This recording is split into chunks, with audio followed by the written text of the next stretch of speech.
Alors, tel qu'annoncé, on a demandé à nos conférenciers de venir nous présenter des initiatives inspirantes de leur point de vue. Pour le volet des milieux éducatifs, cet exercice a été confié à Mme Linda Saint-Pierre, présidente directrice générale du Centre de transfert pour la réussite éducative du Québec. Madame Saint-Pierre.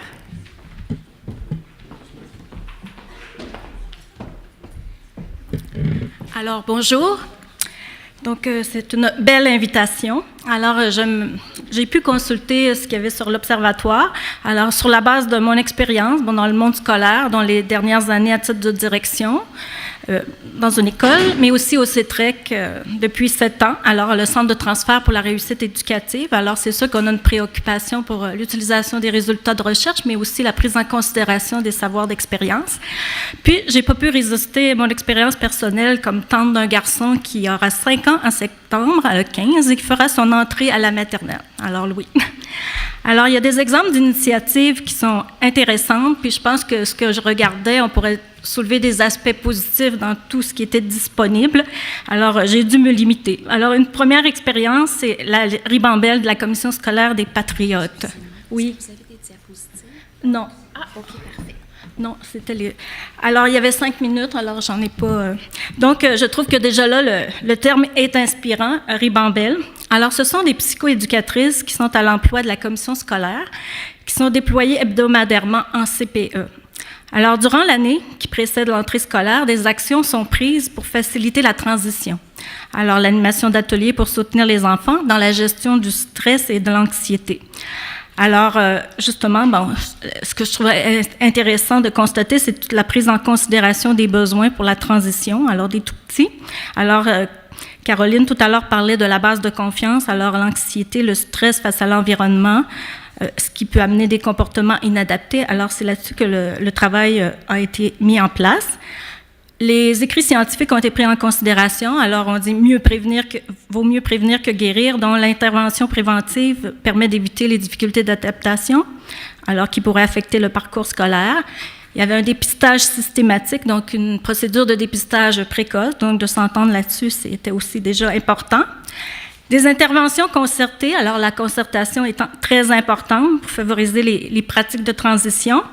Alors, il y avait, au-delà de la transmission d'informations, parce qu'il y avait des informations fournies au monde scolaire, mais des actions prévues aussi. Puis, quand on parle de transfert, nous, on se dit c'est pas tout de rendre accessible des données, des informations. Il faut aussi pouvoir transformer les façons de faire.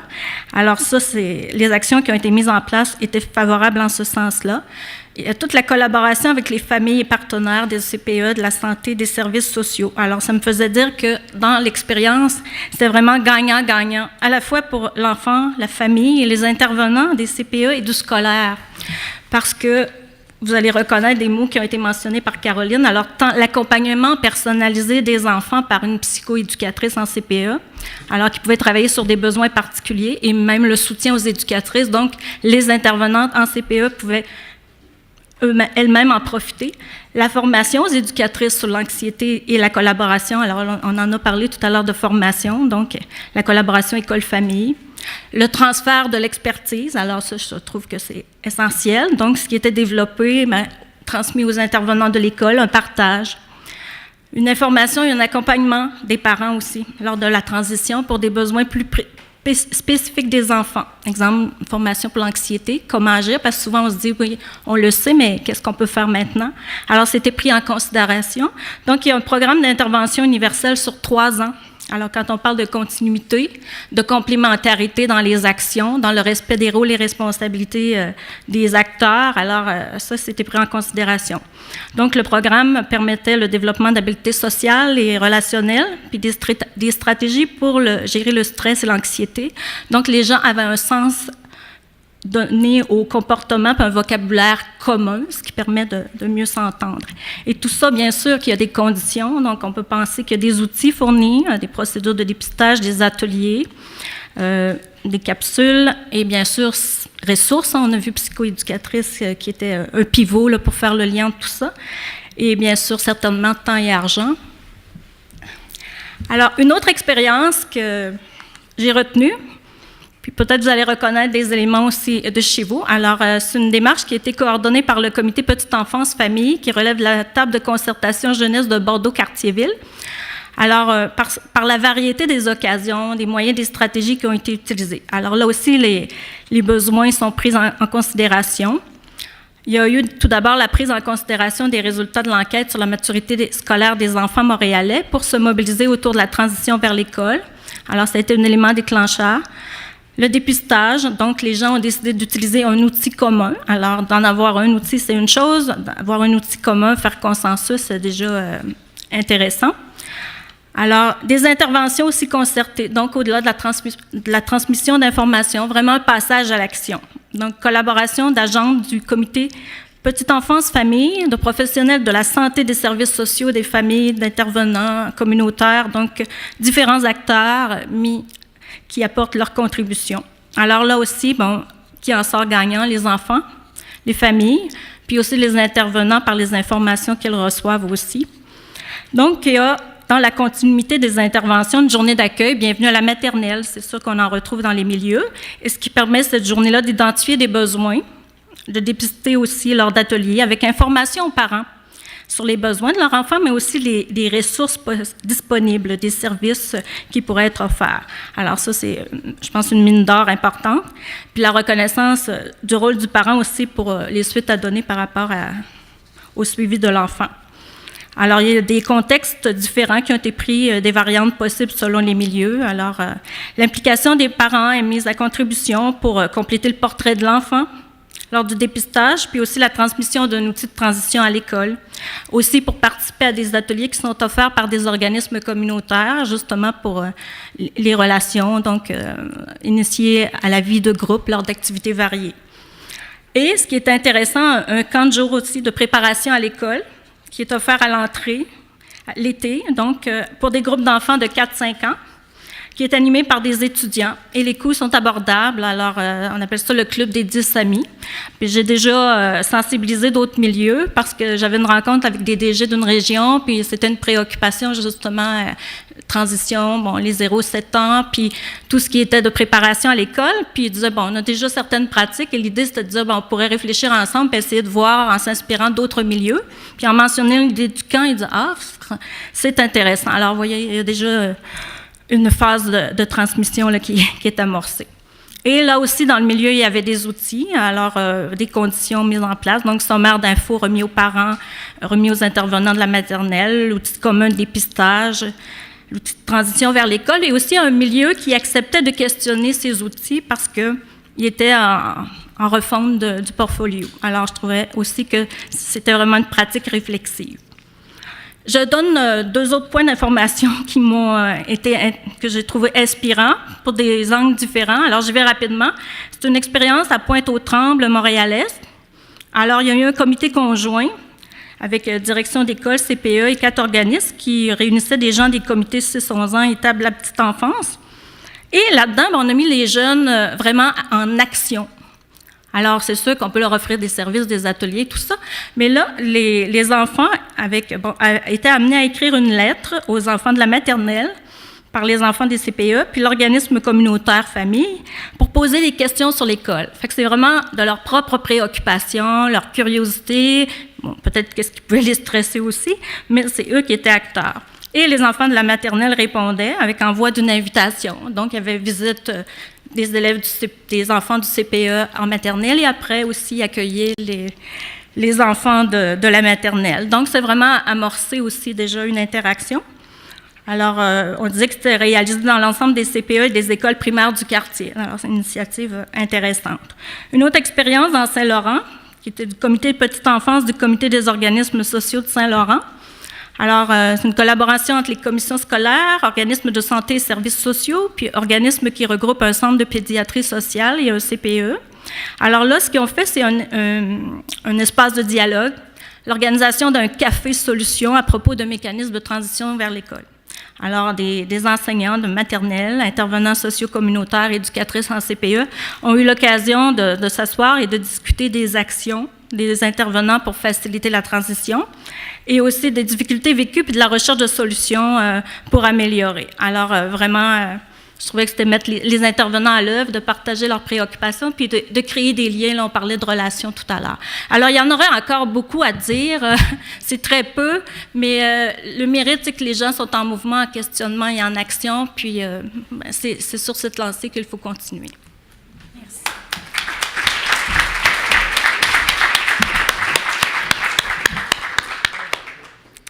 Alors, merci beaucoup, Madame Saint-Pierre. J'appellerai maintenant à l'avant Marc-André Plante qui va venir nous présenter des initiatives inspirantes du milieu municipal.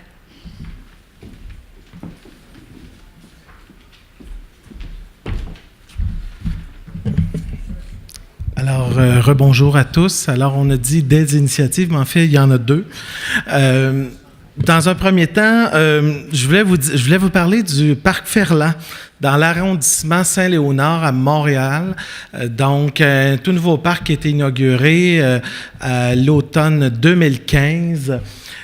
Pour les gens qui sont en web diffusion, vous pouvez certainement aller sur Internet voir un article qui a été diffusé par le journal Métro, très intéressant, et qui illustre bien comment on peut aménager. Puis j'ai l'article, je vais vous lire quelques passages parce qu'il y a des témoignages de parents, utilisateurs, puis vous allez voir comment la conception peut influencer son utilisation. Donc, je disais, un nouveau parc inauguré, investissement de 53 000 $ de l'arrondissement.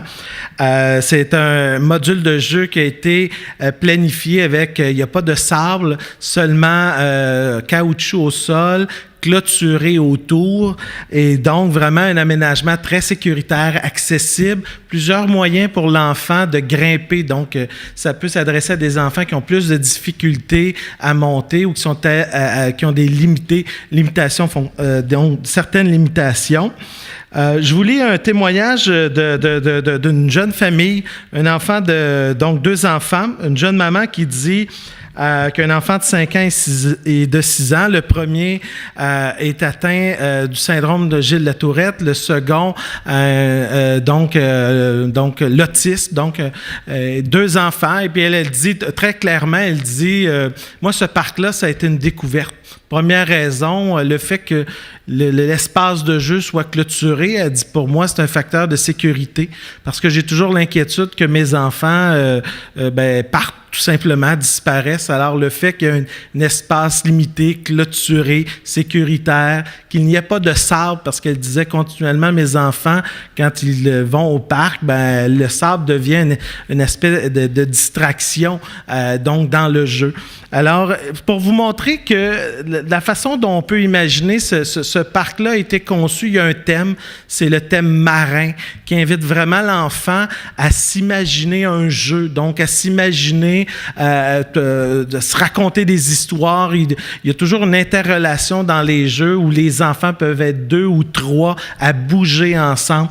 Alors vraiment, ce parc-là est une belle initiative qui va certainement faire boule de neige partout au Québec, mais je vous invite à visiter pour ceux qui n'ont pas eu l'occasion de le voir, mais je pense que c'est là déjà une bonne mesure où on a des parcs inclusifs, attrayants pour les jeunes parents, sécuritaires et surtout qui permettent aux différents enfants, quelle que soit leur particularité, d'être inclus, donc de pouvoir eux-mêmes visiter ces installations à proximité de leur domicile.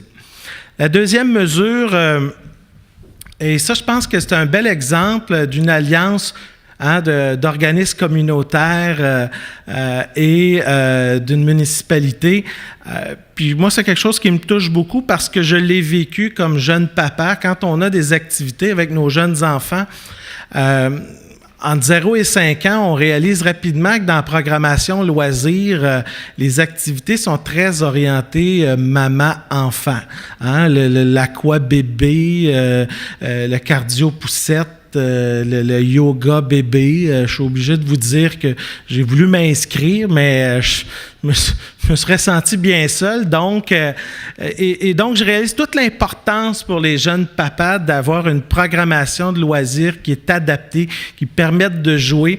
Et le projet Viens jouer avec papa, il y avait vraiment une initiative, c'est des accès libres au gymnase, donc le jeu libre avec la ville de Joliette, donc dans la région de Joliette, tous les vendredis soirs pour des activités père-enfant. Pas de règles, pas de règlement, pas d'équipe, pas de catégorie, pas de compétition. On s'organise, bref, ce qu'on aime beaucoup, les papas, on s'organise à peu près. Ça dure à peu près 1h30. On verra comment ça va aller. Bref, des activités à un moment qu'on aime, parce que moi, je le vis comme parent. Le vendredi soir, les enfants disent « Puis, qu'est-ce qu'on fait? Qu'est-ce qu'on fait? Où on va? On va-tu jouer à tel endroit? » Et donc, le fait de planifier un horaire où le père, les enfants ont le goût de bouger et donc avec des activités libres. Et ça, je pense que l'initiative « Viens jouer avec papa », j'invite les gens, encore une fois, à aller visiter. Il y a tout un guide comment planifier des activités très orientées vers les pères avec de jeunes enfants. Je pense que c'est un élément qui doit nous amener à réfléchir au cours des prochaines années. Et ça me permet de conclure en vous disant que, tout ce qu'on planifie dans nos activités, dans nos programmations, papa et jeunes enfants, ne vous en faites pas, ça fait aussi grandement le bonheur des mamans, parce que qui dit activité papa et jeunes enfants, dit temps libre pour maman le vendredi soir. Alors, il n'y a que des heureux. Alors, je voulais vous partager cela. Donc, viens jouer avec papa, qui est du comité de la paternité de la région Lanaudière dans le secteur Joliette. Je veux les féliciter puis vous encourager à mousser ce genre de mesures-là qui visent les jeunes papas. Et je terminerai en disant, tout simplement, puis je le disais à ma table, aujourd'hui, on vous donne, il y a plein de bonnes idées comme ça qui vont ressortir aux tables, mais au-delà que nos enfants, nos jeunes, la naissance de nos enfants, ça nous apporte beaucoup au plan personnel, tout ça, mais moi, ce que ça m'a beaucoup appris, c'est de découvrir les services de proximité. Je sais où est mon CLSC, où sont les services de garde, où sont les services de loisirs, les infrastructures, et je pense qu'on a une chance extraordinaire puisqu'on vise les tout-petits et leurs parents, de leur faire découvrir une panoplie de services de qualité. Puis moi, je tiens à le préciser, j'en ai découvert beaucoup, puis j'en suis extrêmement satisfait, puis je pense qu'il faut le partager. On est chanceux au Québec d'avoir une diversité de services de proximité pour les jeunes familles. Alors, il faut se donner des petites tapes dans le dos une fois de temps en temps. Alors, bravo, merci.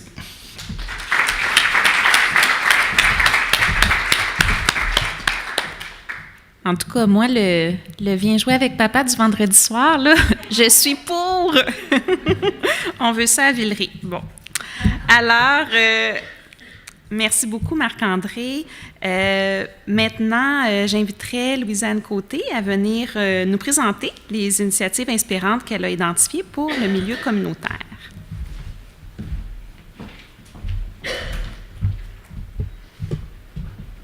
Alors, l'initiative que j'ai choisie à travers toutes celles qui ressortent là, dans le milieu communautaire, c'est vraiment le Carrefour familial du Richelieu à Chambly, qui, au cours des 2 dernières années, a décidé de regarder sa programmation, si on peut dire, ses activités, qu'elles soient formelles ou informelles, et de faire en sorte qu'il y ait une continuité entre la naissance de l'enfant jusqu'à l'entrée à l'école. Donc, ils ont mis en place à la fois des activités de psychomotricité pour le 0-6 mois, 6-12 mois et par tranche de 6 mois où chaque parent pouvait choisir de poursuivre ou non, mais d'être accompagné de toute façon jusqu'à l'entrée à l'école. Ils ont aussi mis en place le croque-livre, des activités de psychomotricité libre dans les parcs, des activités au niveau de l'écriture et au niveau du langage aussi. Et il y a la préparation à l'entrée à l'école avec les parents. Donc, d'être en train de discuter avec les parents, qu'est-ce que les parents ont vécu, eux, à leur entrée à l'école, particulièrement les parents qui sont de milieux défavorisés, où souvent ça a été un choc, l'entrée à l'école, ça n'a pas été vécu facilement.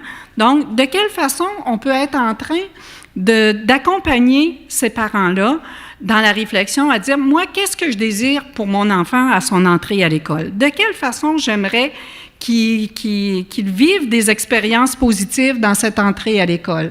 Donc, c'est vraiment dans cette dynamique-là que le Carrefour familial a pensé la continuité des services jusqu'à l'entrée à l'école. Donc, c'est ce que je voulais vous présenter.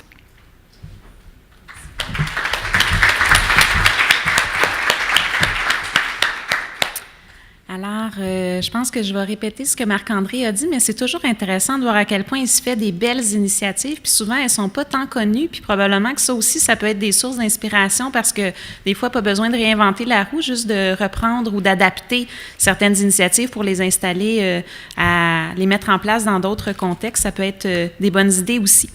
Alors, merci beaucoup à nos 3 conférenciers pour ces présentations. On vous invite maintenant à reprendre les échanges.